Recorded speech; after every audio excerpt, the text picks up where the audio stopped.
అందరికీ నమస్కారం.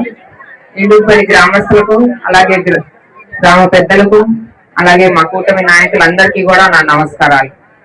ఇవాళ ప్రజా దర్బార్ సందర్భంగా ఇవాళ మీ అందరినీ కూడా కలుసుకోవడం జరిగింది.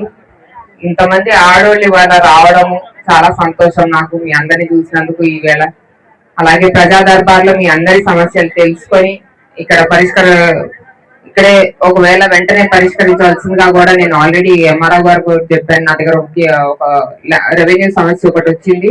ప్రెసెంట్ మీ ఊర్లో కూడా రీసర్వే అనేది జరుగుతుందని చెప్పారు. ఈ సమస్య ఒకవేళ మీ సమస్య ఈ రీసర్వేలో కనుక తీరిపోతే చాలా సంతోషం. ఒకవేళ తీరకపోతే కూడా నాకు ఫాలో అప్ చేయమని కూడా నేను చెప్పాను వారికి. అలాగే రెండోది, పెన్షన్లు వచ్చేసరికి కొత్త పెన్షన్లు ఏవైతే ఉన్నాయో అది రాగానే మీ అందరికీ కూడా నేను తప్పకుండా పెట్టేస్తాను. నా ఒక ఉద్దేశం ఏంటంటే పేద ప్రజలందరూ కూడా బాగుండాలి. పార్టీకి అతీతంగా ఇవాళ మీ పెన్షన్లు పెట్టించే బాధ్యత నాది. కొత్త పెన్షన్ రిలీజ్ కాగానే ప్రతి ఒక్క పెన్షన్స్ మీ అందరికి తీసుకోవడం జరిగింది. వారందరికీ కూడా తప్పకుండా మీరు అర్హులైతే తప్పకుండా పెట్టిస్తాము.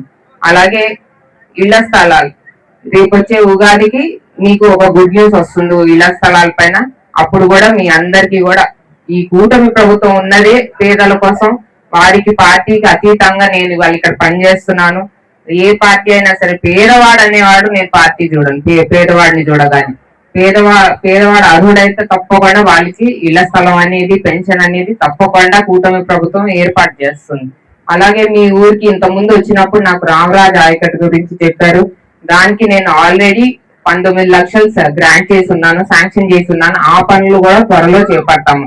రైతుకు ఎటువంటి ఇబ్బంది కలగకుండా రైతుకు న్యాయం చేసే బాధ్యత నాది. కాబట్టి ఆ రామరాజ్ ఆయకట్టు కూడా మన హయాంలోనే పూర్తి